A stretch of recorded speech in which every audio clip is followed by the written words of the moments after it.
السلام عليكم ورحمة الله وبركاته الحمد لله رب العالمين والصلاة والسلام على نبي المرسلين وعلى آله وأصحابه أجمعين ومن تبعهم بإحسان إلى يوم الدين أما بعد. فقال الله سبحانه وتعالى في كلامه المجيد وفرقانه الحميد فأعوذ بالله من الشيطان الرجيم بسم الله الرحمن الرحيم شهر رمضان الذي أنزل فيه القرآن هدى للناس وبينات من الهدى والفرقان صدق الله العلي العظيم. আমরা সকলে একটু নবী করিম সাল্লাল্লাহু আলাইহি ওয়াসাল্লামের উপরে দরুদ পাঠ করি। আল্লাহুম্মা সাল্লি আলা সাইয়্যিদিনা মুহাম্মদ ওয়া আলা আলিহি ওয়া আসহাবিহি ওয়া বারাকা ওয়া সাল্লামা তাসলিমান কাসীরা আম্মা বা'দ। সর্বশেষ সেশনে আমরা আলোচনা করেছি রিলেশন বিটুইন রমাদান এন্ড কোরআন। রমাদান মাস অত্যন্ত পবিত্র, বরকতময় এবং গুরুত্বপূর্ণ একটি মাস, যেই মাসে আল্লাহ রাব্বুল আলামিন কোরআনকে নাজিল করে কোরআনের সাথে রমাদান মাসের একটি স্পেশাল তাআল্লুক বা রিলেশন তৈরি করে দিয়েছেন। তো সেই বিষয়টাই আমরা উদ্গীরণ এবং সেই বিষয়টার উপরেই আমরা মোজাকারা করতেছিলাম। আলহামদুলিল্লাহ, সর্বশেষ আমরা আলোকপাত করেছি রমাদান মাসে 4টি আমল বেশি বেশি করে করতে হয়, যে 4টি আমল নবীজি সাল্লাল্লাহু আলাইহি ওয়াসাল্লাম নিজে করেছেন এবং সাহাবাদেরকে করতে আদেশ করতেন। প্রথম আমলটি ছিল কালিমাতুত তাইয়্যিবা লা ইলাহা ইল্লাল্লাহ, এই জিকিরটা বেশি বেশি করে করা। কারণ নবী করিম সাল্লাল্লাহু আলাইহি ওয়াসাল্লাম বলেছেন, আফদালুজ যিকরি লা ইলাহা ইল্লাল্লাহ। এটি এমন একটি জিকির যেটি জিকিরটি করতে, উচ্চারণ করতে, বলতে আমাদের তেমন একটা কষ্ট হয় না। খুব সুন্দরভাবে আমরা যদি দেখি আমাদের টাং, এটা আমরা খুব ইজিলি ভাবেই বলতে পারি। তো এই জিকিরটা সবসময় করা। দ্বিতীয় আমলটি ছিল ইস্তেগফার করা। ইস্তেগফার হলো আস্তাগফিরুল্লাহ রাব্বি মিন কুল্লি যামবি ওয়া আতুবু ইলাইহি, অর্থাৎ আল্লাহ রাব্বুল আলামিনের কাছে নিজের যত গুনাহ আছে সব গুনাহগুলো থেকে ক্ষমা চাওয়া। ইস্তেগফার একটা খুবই কার্যকরী একটা আমল। আমি দেখেছি যে কোনো রকম বিপদ আপদ বা মুসিবতের মধ্যে পড়লে তখন যদি বেশি বেশি করে ইস্তেগফার পড়া হয়, তখন আল্লাহ রাব্বুল আলামিন ওই বিপদ থেকে আমাদেরকে মুক্ত করেন। সুবহানাল্লাহ।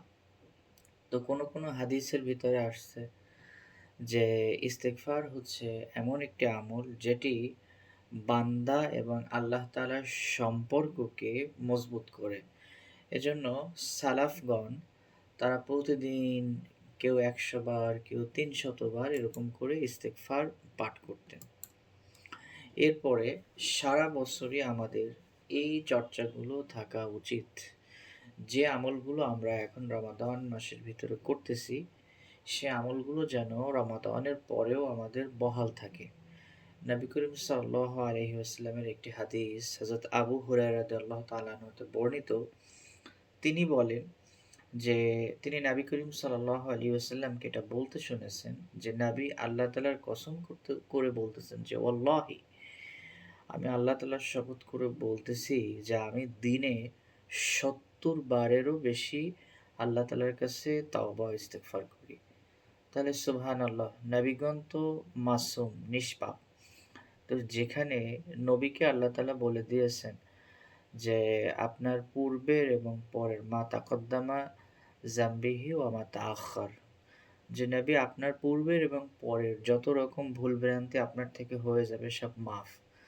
তারপরেও যে নবী 70 বার করে প্রত্যেকদিন ইস্তেগফার করতেন, তাহলে আমাদের জন্য এটার গুরুত্ব কতখানি। তো মুহাদ্দিসিনে কিরামগণ এটা সম্পর্কে বলতেছেন যে এটি ছিল উম্মাতের জন্য শিক্ষা, যে উম্মাহ যেন ইস্তেগফার করতে দেখে এর গুরুত্বটা উপলব্ধি করতে পারে। আমরা তো ম্যান, অ্যাজ এ ম্যান দিন-রাত ২৪ ঘন্টা অসংখ্য ভুলভ্রান্তি হয়ে যায়। ইচ্ছায় হোক, অনিচ্ছায় হোক, বুঝে করি বা না বুঝে করি বা সিস্টেমের গ্যাড়াকলের মধ্যে ঢুকে যেয়ে করি। তো যার কারণে আমাদের তো ইস্তেগফার করার দরকার আরো অসংখ্য, অগণিতবার। হাসান বসরি রাহিমাহুল্লাহ তিনি বলেন যে ইস্তেগফার করছে এমন কাউকে আল্লাহ আযাব দিবেন বলে আমি মনে করি না। কেন? তাকে এই কারণটা যখন জিজ্ঞাসা করা হলো, তখন তিনি বললেন যে আল্লাহর যদি শাস্তি দেওয়ার ইচ্ছা থাকে, তাহলে তার মনের মাঝে কি করে আল্লাহ তাআলা ইস্তেগফারের এই চাহনিটা, এই প্রেরণাটা জাগিয়ে দিতে পারেন? কারণ ইস্তেগফার মানেই হচ্ছে তওবা করা। তো বান্দা যখন আল্লাহ তাআলার কাছে বলে, "আল্লাহ আমাকে ক্ষমা করে দাও, আল্লাহ আমাকে ক্ষমা করে দাও, আল্লাহ আমাকে ক্ষমা করে দাও।" তখন আল্লাহ তাআলা কিভাবে ওই বান্দাকে তার কৃতকর্মের জন্য পানিশমেন্ট দিতে পারেন। যেখানে আল্লাহ নিজেই বলেছেন, "আলা মিন মুস্তাগফিরিন ফাআগফির লাহ, আলা মিন মুস্তারজিকিন ফাআরযুক লাহ।" তোমাদের মধ্যে কে আছো যে এই পাপ করেছো, গুনাহগার, আমার কাছে ক্ষমা চাও, আমি মাফ করে দিব। আল্লাহ তাআলা যেখানে প্রতিনিয়ত বলতে থাকে। সুতরাং তার যখন কোনো বান্দা এই আমলটি করে, বিশেষ করে রমাদান মাসে এই ইস্তেগফারের মতো আমলটি করে, তখন ওই বান্দা আল্লাহ তাআলার কাছে মাকবুল হয়ে যায়। এজন্য এই ইস্তেগফারের এই আমলটি আমাদের বেশি, বেশি করে করা উচিত। ৩. বেশি, বেশি করে জান্নাতের প্রার্থনা করা। জান্নাতের প্রার্থনা করা এটাও আমাদের দোয়ার ভিতরে নিয়মিত হওয়া উচিত। কারণ নবীজি সাল্লাল্লাহু আলাইহি ওয়াসাল্লাম তিনি এটি আমাদেরকে আল্লাহ তাআলার কাছে বারবার চাওয়ার জন্য নির্দেশ দিয়েছেন এবং হাদিসের মধ্যে দোয়াটাও এভাবে একাধিকবার আসছে। আল্লাহুম্মা ইন্নী আসআলুকাল জান্নাহ ওয়া নাউযু বিকা মিনান নার। আল্লাহ আমাকে তুমি জান্নাত দাও, জাহান্নামের আগুন থেকে বাঁচাও। তো নবীজি এই দোয়াটা সবসময় করতেন। এজন্য আমরা এই দোয়াটাও করতে পারি। বিশেষ করে ইফতারের আগ মুহূর্তে দোয়া কবুল হওয়ার একটি সময়, খুবই ইম্পর্ট্যান্ট একটি সময়। আবার শেষ রাতে আল্লাহ তাআলা যখন দোয়া কবুল করেন তখন একটি গুরুত্বপূর্ণ সময়। তো আমরা এজন্য আল্লাহ তাআলার কাছে সবসময় জান্নাত চাবো আর জাহান্নাম থেকে পানাহ চাবো। তো জান্নাত চাওয়ার যে ফজিলত, হযরত আনাস ইবনে মালিক রাদিয়াল্লাহু তাআলা আনহু হতে বর্ণিত, তিনি বলেন নবীজি সাল্লাল্লাহু আলাইহি ওয়াসাল্লাম বলেছেন যে, যে ব্যক্তি আল্লাহ তাআলার কাছে ৩ বার জান্নাত প্রার্থনা করে, ৩ বার, তখন জান্নাত বলে যে, "হে আল্লাহ, ওই ব্যক্তি তো এত বারবার জান্নাত চাচ্ছে, তাকে আপনি জান্নাতে প্রবেশ করান।" আর যে ব্যক্তি ৩ বার জাহান্নাম থেকে আশ্রয় চায়, তখন জাহান্নাম বলতে থাকে, "আল্লাহ, তোমার এই বান্দা এই জাহান্নাম তো দেখে নাই। কিন্তু তারপরেও সে এই জাহান্নামের ভয়াবহতা থেকে আশ্রয় চাচ্ছে। সুতরাং আপনি তাকে আমার এই লেলিহান শিখা, আমার এই আযাব থেকে, আমার এই নিষ্ঠুরতা থেকে আপনি তাকে রক্ষা করুন।" সুবহানাল্লাহ। তো এজন্য এই দোয়াটা আমরা বেশি, বেশি করে করব। আল্লাহুম্মা ইন্নী আসআলুকাল জান্নাহ ওয়া নাউযু বিকা মিনান নার। গুরুত্বপূর্ণ একটা বিষয় সেটি হলো যে আমরা যখন আল্লাহ তাআলার কাছে জান্নাত চাইবো, তা যেন আল্লাহ তাআলার শান এবং মান অনুযায়ী হয়। আমাদের সামর্থ্য বা ধারণা অনুযায়ী নয়। যেমন আমরা হয়তো বলতে পারি যে, "আল্লাহ আমাকে জান্নাত দাও, সেখানে ছোট্ট একটা কুঁড়ে ঘর থাকবে।" হ্যাঁ? বা আমি জান্নাত চাই, সেখানে আমি এক সুন্দর একটা বাইক চাই বা আমি একটা গাড়ি চাই। এরকম না। বরং আমি জান্নাত চাইবো আল্লাহ তাআলার কাছে এরকম যে, "আল্লাহ তোমার কাছে তো নেয়ামতের কোনো সীমা নাই। তাহলে তুমি তোমার সর্বশ্রেষ্ঠ বান্দাদেরকে যে জান্নাত দিবা, আমাকে সেই সর্বশ্রেষ্ঠ বান্দাদের মধ্যে পরিগণিত করে নাও। আমাকে তাদের মধ্যে শামিল করে নাও এবং তারপরে আমাকে তুমি ওই যে সেরার সেরা যে জান্নাতগুলো তৈরি করে রেখেছো, সেই জান্নাত থেকে একটা জান্নাত আমি চাই।" তো এভাবে করে আল্লাহ তাআলার শান ও মান অনুযায়ী চাওয়া। কেন? কারণ হাদিসের মধ্যে নবী সাল্লাল্লাহু আলাইহি ওয়াসাল্লাম এই বিষয়টা স্পষ্ট করে একটি হাদিস, সেটা হচ্ছে ফাইজা সাআলতুমুল্লাহ ফাসআলুহুল ফিরদাউস। নবীজি সাল্লাল্লাহু আলাইহি ওয়াসাল্লাম এটা আমাদেরকে শিখিয়ে দিয়েছেন যে তোমরা যখন আল্লাহ তাআলার কাছে চাবে, তখন জান্নাতুল ফিরদাউস চাবে।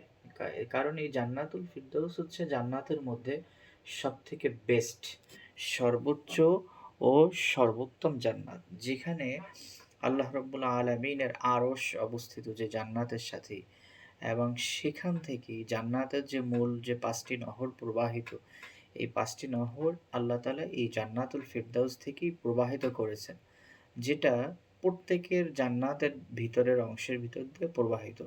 তো এজন্য নবী করিম সাল্লাল্লাহু আলাইহি ওয়াসাল্লাম আমাদেরকে সর্বোচ্চ যে জান্নাতটি এটি চাইতে বলেছেন। একটি উদাহরণ এক্ষেত্রে আমি পেশ করে থাকি। সেটি হচ্ছে, আমরা সাধারণত বলে থাকি একজন স্টুডেন্টকে অ্যাজ এ টিচার, যে তুমি সবসময় ভালো একটা টার্গেট করবে। কিরকম? 100 এ 100 মার্কস যেন তুমি পেতে পারো, যেন তুমি এটার অ্যান্সার করতে পারো, এটা টার্গেট রাখবে। কেন? যদি এটা তুমি ট্রাই করো, এট লিস্ট 100 এর ভিতরে 100 না পাও, অন্তত 80% মার্কস তুমি ক্যারি করতে পারবে। 80 মার্কসের নিচে নামবে না। আর তোমার টার্গেট যদি ছোট হয়, তুমি যদি টার্গেট করো আমি 80 মার্কসের জন্য প্রিপারেশন নিচ্ছি, তাহলে হতে পারে যে তুমি 80 মার্কস তো পাবেই না, অনেক সময় লেটার গ্রেড থেকে তুমি স্লিপ করে যেতে পারো। তো এজন্য ঠিক সেই দৃষ্টান্তটাই আমি এখানে উপস্থাপন করছি, যে আমরা যখন আল্লাহ তাআলার কাছে চাবো, তখন যেন আল্লাহ তাআলার কাছে বেস্ট যেটা, সর্বোচ্চ যেটা, সেটা চাবো। আর আল্লাহ তাআলার কাছে চাওয়ার মধ্যে আমাদের কোনো সংকোচ নাই, কোনো কুণ্ঠা নাই। কারণ দুনিয়ার মানুষেরা তাদের কাছে যখন একটা জিনিস চাওয়া হয়, আপনি একটা জিনিস চাইলেন, তিনি হয়তো সেটা দিতে চাইল না। আবার চাইলেন, সে রাগ করে। আর হাদিসের মধ্যে আসছে, মান লাম ইয়াসআলিল্লাহ ফালিয়াগদাব আলাই। কত সুন্দর একটা কথা। নবী করিম সাল্লাল্লাহু আলাইহি ওয়াসাল্লাম বলতেছেন যে, যে ব্যক্তি আল্লাহ তাআলার কাছে চায় না, আল্লাহ তাআলা তার উপর রাগান্বিত হন। তো হাদিসে কুদসি, এই যে চমৎকার একটা কথা, যে আল্লাহ তাআলার কাছে না চাইলে বরং আল্লাহ তাআলা রাগ হন। আল্লাহ তাআলা তো চান যে বান্দা আমার কাছে চাবে। বান্দার কাজ হলো আমার কাছে চাওয়া। তো এজন্য নবীজি সাল্লাল্লাহু আলাইহি ওয়াসাল্লাম আমাদেরকে শিক্ষা দিয়েছেন যে আল্লাহর কাছে জান্নাতের সর্বোচ্চ মর্যাদা, জান্নাতুল ফিরদাউস যেন আমরা প্রার্থনা করি। আল্লাহ রাব্বুল আলামিন আজকের এই সেশন থেকে আমরা দোয়া করছি যে আমাদের সবাইকে যেন আল্লাহ রাব্বুল আলামিন জান্নাতুল ফিরদাউস নসিব করেন। আমিন। ৪ নম্বর বিষয়, জাহান্নাম থেকে আশ্রয় প্রার্থনা করা। এটিও হাদিসের মধ্যে বারবার আসছে, বারবার তাকাদা দেওয়া হয়েছে। নবী করিম সাল্লাল্লাহু আলাইহি ওয়াসাল্লাম বলেছেন যে কোনো দুনিয়ার ব্যক্তি যদি জাহান্নামের শাস্তি দেখতো, তাহলে এমন কোনো ব্যক্তি নাই যে সে আর কখনো কোনোদিন অবাধ্য হতো। তাহলে এটি কত বড় একটা কথা, যে জাহান্নাম যদি দেখতো তাহলে আমরা কখনো এক মুহূর্তের জন্য আল্লাহ তাআলার অবাধ্য হতাম না। যে কত বড় শাস্তি। হযরত আয়েশা রাদিয়াল্লাহু তাআলা আনহা তিনি জাহান্নামের ভয়ে কান্নাকাটি করতেন। হযরত কাসিম ইবনে মুহাম্মদ রাহিমাহুল্লাহ একজন বিখ্যাত তাবেঈ সাহাবী, বিখ্যাত তাবেঈ, তিনি সাহাবী না। তো তিনি বলতেছেন যে আমি আমার ফুফু হযরত আয়েশা রাদিয়াল্লাহু তাআলা আনহা তার বাড়িতে গিয়ে তাকে সালাম দিতাম। একদিন গিয়ে দেখলাম যে তিনি সালাতুদ দুহা হচ্ছে যখন সূর্যটা ওঠে, ফজরের পরপর সুবহে সাদিকের কিছুক্ষণ পরে যে সূর্যটা ওঠে এবং সূর্যটা মোটামুটি একটা পর্যায়ে উঠে আসে, তখন যে সালাদটি পড়ে সেটিকে বলে চাশতের নামাজ। এটাকে সালাতুদ দুহা বলে। তো নামাজে তিনি এই আয়াতটি বারবার পড়তেছেন এবং কাঁদতে কাঁদতে দোয়া করতেছেন, কি ফামান্নাল্লাহু আলাইনা ওয়া ওয়াকানা আযাবাস সুমূম, যে আল্লাহ তাআলা আমাদের প্রতি অনুগ্রহ করেছেন এবং জাহান্নামের শাস্তি থেকে রক্ষা করেছেন। তো এই যে আযাবাস সু, এটা হচ্ছে নিকৃষ্ট একটি শাস্তি বা জাহান্নামের শাস্তি। তো আয়েশা রাদিয়াল্লাহু তাআলা আনহা তিনি এটাই সবসময় বলতেন যে আল্লাহ তাআলা কত সৌভাগ্য দিয়েছেন যে ইসলামের নেয়ামতকে আমরা পেয়েছি। তো ইসলামের নেয়ামতের মাধ্যমে আল্লাহ তাআলা জাহান্নামের শাস্তি থেকে আমাদেরকে রক্ষা করেছেন। তো এই কথা চিন্তা করেও তিনি কাঁদতেন। তো ওই তাবেঈ বলতেছে যে আমি দাঁড়িয়ে থাকতে থাকতে কিছুটা অস্থির হয়ে পড়লাম, কিন্তু তিনি নামাজের মধ্যে একই আয়াত বারবার করে বলতেছেন। তো মনে হলো যে বাজারে আমার কিছু কাজ আছে, তো আমি কাজ সেরে আসি। তো এ কথা বলে তিনি তার কাজ সারতে গেলেন। কিছুক্ষণ পর এসে দেখলেন যে হযরত আয়েশা রাদিয়াল্লাহু তাআলা আনহা এখনো সেই আয়াত পড়তেছেন, কাঁদতেছেন, দোয়া করতেছেন। সুবহানাল্লাহ! তো একই সাথে এই হাদিসটা এই বাণীটা থেকে আমরা কয়েকটা বিষয় আমাদের সামনে চলে আসে। সেটি হচ্ছে ১ নম্বরে তারা নামাজকে কত দীর্ঘ করতেন। দ্বিতীয়ত তারা আল্লাহ তাআলাকে কিভাবে ভয় করতেন। তৃতীয়ত জাহান্নামের ভয়তে তারা কিভাবে ক্রন্দন করতেন এবং আল্লাহ তাআলার কাছে পানা চাইতেন। তো এজন্য আমাদেরও উচিত হবে এই রমাদান মাস, যে মাসে আল্লাহ রাব্বুল আলামিন জাহান্নামের শাস্তি টেম্পোরারি ভাবে পজ করে দেন। তো সেই মাসে আল্লাহ তাআলার কাছে বলা যে আল্লাহ তাআলা যেন আমাদের জন্য একেবারে পার্মানেন্টলি জাহান্নামকে হারাম করে দেন এবং জান্নাতকে ওয়াজিব করে দেন। আমিন। ঈমানের মধ্যে অনেক রকম সৌন্দর্য রয়েছে। প্রকৃতপক্ষে ঈমানের সৌন্দর্য হচ্ছে এটাই যে বান্দার মাঝে দুটো ভয় থাকবে। একটি হচ্ছে আল্লাহ তাআলার রহমত ও মাগফিরাতের আশা থাকবে এবং তার সাথে তার শাস্তির ভয় থাকবে। এজন্য ঈমানকে বলা হয় আল-ঈমানু বাইনাল খাউফি ওয়ার রজা। অর্থাৎ ঈমান হলো এমন একটা বিষয় যেটি আশা এবং ভয় এই দুটির মাঝামাঝি যে জিনিসটা, এটির নামই হচ্ছে ঈমান। কুরআনুল কারীমে আল্লাহ রাব্বুল আলামিন মুত্তাকীদের কথা বলতে যেয়ে এই এক্সাম্পলটি নিয়ে এসেছেন সূরা আলে ইমরানের 60 নম্বর ভার্স, আল্লাযীনা ইয়াকুলুনা রাব্বানা ইন্নানা আমান্না ফাগফির লানা যুনুবানা ওয়া কিনা আযাবান নার। যে আল্লাহ বলতেছেন যে ঈমানদাররা এরা তো বলে, কি বলে? যে হে আমাদের প্রতিপালক, আমরা তো ঈমান এনেছি। সুতরাং আমাদের গুনাহসমূহকে আপনি ক্ষমা করেন এবং আমাদেরকে জাহান্নামের আযাব থেকে রক্ষা করেন। তো এটা আল্লাহ তাআলা কোরআনের মধ্যে বলে দিয়েছেন যে ঈমানদারদের বৈশিষ্ট্য হচ্ছে এটাই।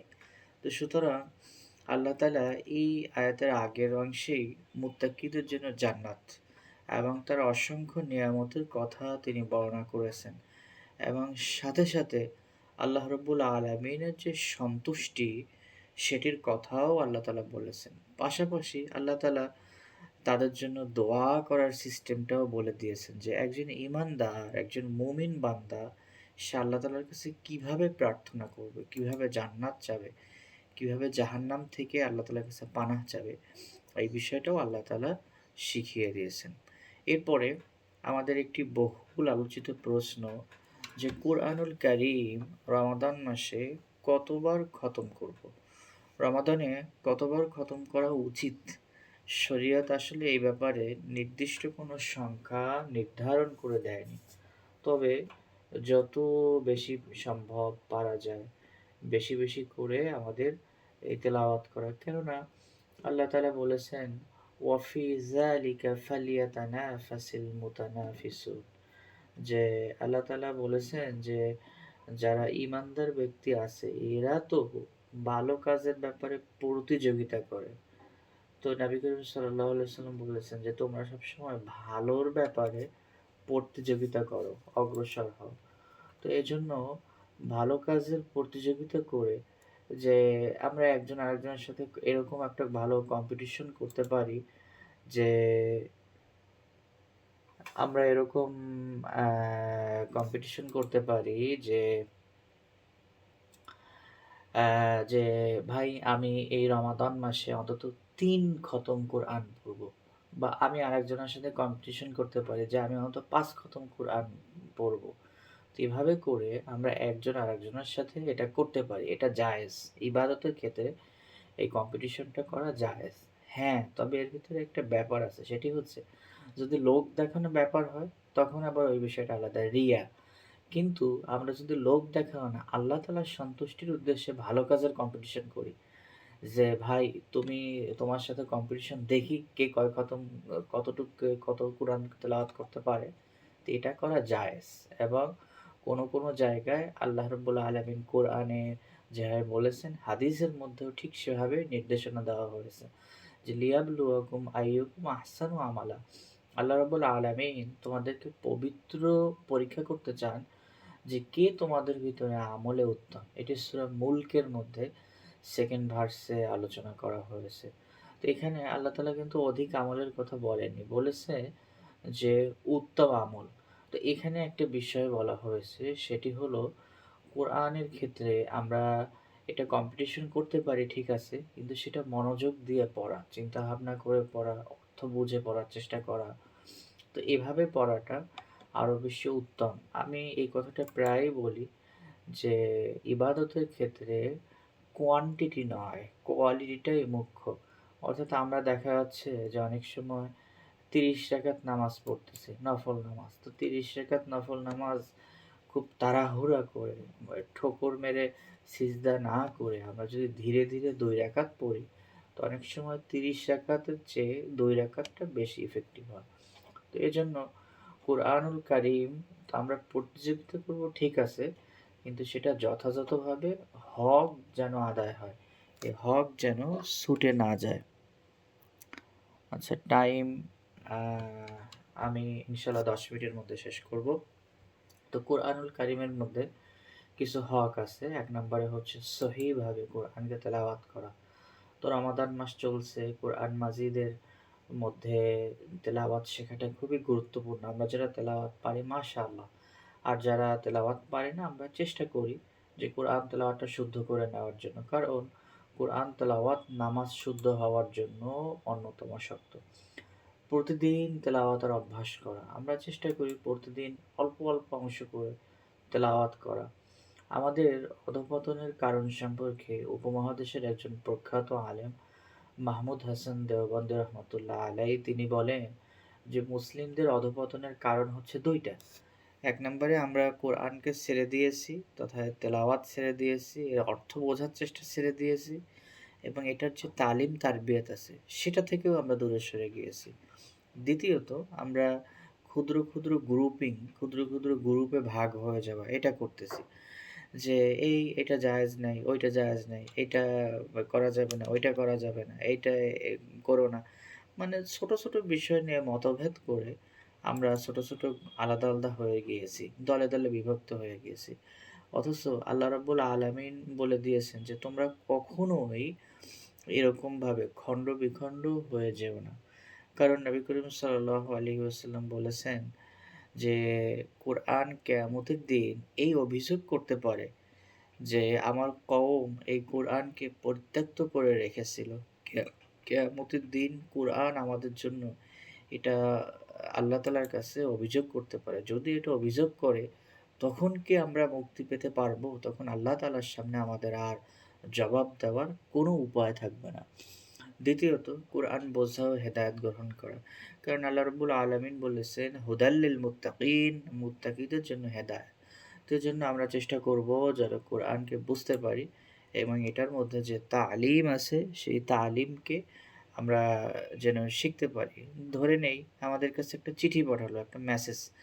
যদি আমরা সেটা বুঝতে না পারি তাহলে আমরা কি সেটা বসে থাকবো? থাকবো না। বরং এমন কারো কাছে যাব যিনি আমাকে এটা বুঝিয়ে দিতে পারেন। সুতরাং কোরআন যদি আমরা বুঝতে না পারি তাহলে আমরা একটু আলেমদের কাছে যাই যারা কোরআন বোঝেন, যারা কোরআন পারেন। একটু শেখার চেষ্টা করি, একটু শিখি, একটু জানি। কোরআন বোঝা এটি কোনো কঠিন কাজ না। অসংখ্য অগণিত তাফসির এখন আমাদের মোবাইলের ভিতরে পেয়ে যাচ্ছি। শুধু তাই নয়, YouTube দেখে, দেখে আমরা কোরআন শিখতে পারি, Google থেকে শিখতে পারি। যেকোনো একজন শায়েখের কাছে একটু বসলে তার কাছ থেকে কোরআন শিখতে পারি। অনেক, অনেক উপায় আছে। হয়তোবা কারো সাথে আমার টাইমে মিলতেছে না, আমি অনলাইন থেকে দেখে, দেখে শিখতে পারি যেটা তো আগে ছিল না। তো এজন্য এই উপায়গুলো অবলম্বন করে আমরা কোরআন শেখার চেষ্টা করি। কোরআন ব্যাখ্যা, তাফসিরের মজলিস এগুলোতে আমরা বেশি, বেশি করে জয়েন হওয়ার চেষ্টা করি এবং কোরআনের ভিতরে যে আল্লাহ রাব্বুল আলামিনের যে নির্দেশনা এগুলো আমাদের জীবনে যেন বাস্তবায়ন করতে পারি সে চেষ্টা করা। সুতরাং ৩ টা বিষয় আমাদের এই আলোচনা থেকে আমরা সামারাইজ করলাম। ১ নাম্বার হচ্ছে কোরআনকে সহিভাবে তেলাওয়াত করব। দ্বিতীয় হচ্ছে কোরআনের অর্থ বুঝবো এবং হেদায়েত গ্রহণ করব। তৃতীয়ত আমাদের জীবনে এই কোরআনের শিক্ষা বাস্তবায়ন করব। কোরআন যখন খতম হয়ে যায়, শেষ হয়ে যায় পড়া, শুরু থেকে শেষ পর্যন্ত, তখন এটি দোয়া কবুলের একটা মুহূর্ত তৈরি হয়। কারণ আমরা আল্লাহ তাআলার একটি মেসেজ শেষ করে ফেলেছি। তো এজন্য তখন আল্লাহ তাআলার কাছে দোয়া করা। তো এভাবে আমরা আল্লাহ তাআলার কাছে বেশি, বেশি করে দোয়া করব। রমাদান ও কোরআনের কিছু স্পেশাল বৈশিষ্ট্য রয়েছে। যেমন দুটোই আমাদের মাঝে আল্লাহ তাআলার তাকওয়া বা ভয় নিয়ে আসে। হুদাল্লিল মুত্তাকিন, যেমনিভাবে কোরআন আমাদেরকে আমাদের অন্তরে আল্লাহ ভীতি সৃষ্টি করে, ঠিক রমাদানের সাওম পালনের মাধ্যমে আমরাও আল্লাহ তাআলার কাছে এই আমাদের অন্তরে এই তাকওয়া বা ভয় সৃষ্টি হয়। দ্বিতীয়ত, যেটি সিমিলারিটি রয়েছে, কোরআন এবং রমাদান দুটি কিয়ামতের দিন আল্লাহ তাআলার কাছে শাফাআত বা সুপারিশ করবে। একটু লম্বা একটি হাদিস, সময় স্বল্পতার কারণে আমি আর এটি পড়ছি না। তৃতীয়ত, কোরআন এবং রমাদান দুটির মাধ্যমেই আমরা আল্লাহ তাআলার নৈকট্য অর্জন করতে পারি। এজন্য রমাদান এবং কোরআন একটির সাথে আরেকটির খুব গভীর সম্পর্ক রয়েছে। রমাদান মাসে নবীজি সাল্লাল্লাহু আলাইহি ওয়াসাল্লাম বেশি, বেশি করে কোরআন পাঠ করতেন। যে বছর তিনি ইন্তেকাল করেন অর্থাৎ ১০ম হিজরিতে, ঠিক সেই বছর তিনি রমাদান মাসে এই সম্পূর্ণ কোরআনকে ২ বার শেষ করেছিলেন এবং এটি সম্পর্কে একাধিক বর্ণনা রয়েছে। রমাদান মাসে সালাফগণ বেশি, বেশি করে কোরআন পড়তেন। কোনো সালাফগণ কেউ ৩ দিনে পড়তেন। আমি অনেকগুলো রেফারেন্স এখানে নিয়ে এসেছি। কিন্তু এগুলো আসলে রেফারেন্সগুলো তুলে ধরার সময় হবে না। আমি পিডিএফটা দিয়ে দিব, আপনারা সেখান থেকে দেখবেন যে কোনো সালাফগণ রমাদান মাসে ৩০ দিনে ৬০ বার খতম করেছেন।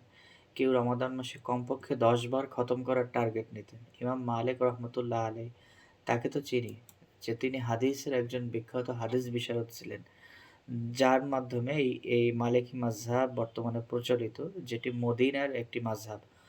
তো তিনি রমাদান মাসে হাদিসের দার্স বন্ধ করে দিতেন। ইমাম শাফিঈ রহমতুল্লাহ আলাইহ, তিনি রমাদান মাসে প্রতিদিন ১ খতম করে কোরআন পড়তেন। তো এভাবে করে কোরআন পড়লে অনেক কথা, অনেক আলোচনা থেকে যায় যে আসলে কোরআনের হক আদায় হয় কিনা। হ্যাঁ, তারা অবশ্য আরবি ভাষাভাষী মানুষ ছিল। এজন্য তারা পড়লে তারা বুঝতেন, তাদের বিষয়টা আলাদা। তো আমরা যেটুকু পারি অন্তত আমরা চেষ্টা করি এই পুরো রমাদানে ৩০ পৃষ্ঠা কোরআনের অর্থ বুঝবো। ৩০ পৃষ্ঠা আমরা কোরআন শিখবো। অন্তত এটুক টার্গেট নিই। বা আমি শুরুর দিকের একটি সেশনে বলেছিলাম, আমরা অন্তত সূরা মুলককে টার্গেট হিসেবে নিতে পারি যে অন্তত প্রত্যেক দিন আমি একটি করে আয়াত শিখবো, একটি করে আয়াত সম্পর্কে জানবো। তো এভাবেই আমরা আল্লাহ তাআলাকে সন্তুষ্ট করতে পারি, নবীজি সাল্লাল্লাহু আলাইহি ওয়াসাল্লামকে সন্তুষ্ট করতে পারি এবং জান্নাতের দিকে এগিয়ে যেতে পারি। তো রমাদানের পরেও আমাদেরকে কোরআনের সাথে এই সম্পর্ক, এটি যেন আল্লাহ তাআলা রাখার তৌফিক দান করেন। আমিন। আমা তাওফিকি ইল্লা বিল্লাহ। তো আমরা সাথে, সাথে এই কথা মনে রাখবো যে কোরআন থেকে আমাদের নিয়ত, আমাদের চিন্তা চেতনা, আমাদের দাওয়াত সবগুলো যেন কোরআন অনুযায়ী আল্লাহ রাব্বুল আলামিন আমাদেরকে কবুল করে নেন। ইনশাআল্লাহ। তো রমাদান মাসে আমরা কোরআন ধীরে সুস্থে সুন্দরভাবে তাজবিদের সাথে, তারতিলের সাথে যারা পারি তারা পড়ব। যারা মোটামুটি পারি তারা আরও ভালো করব।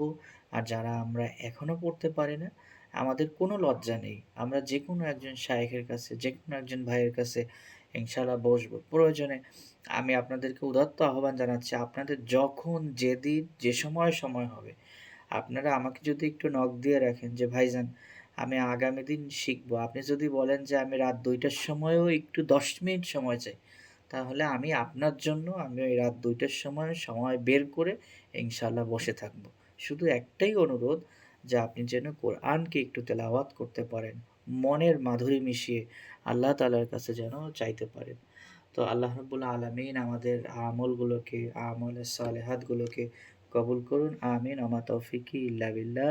ওয়া আখিরু দাওয়ানা আনিল হামদুলিল্লাহি রাব্বিল আলামিন। আমাদের কারো কোনো কোয়েশ্চেন থাকলে আমরা করতে পারি।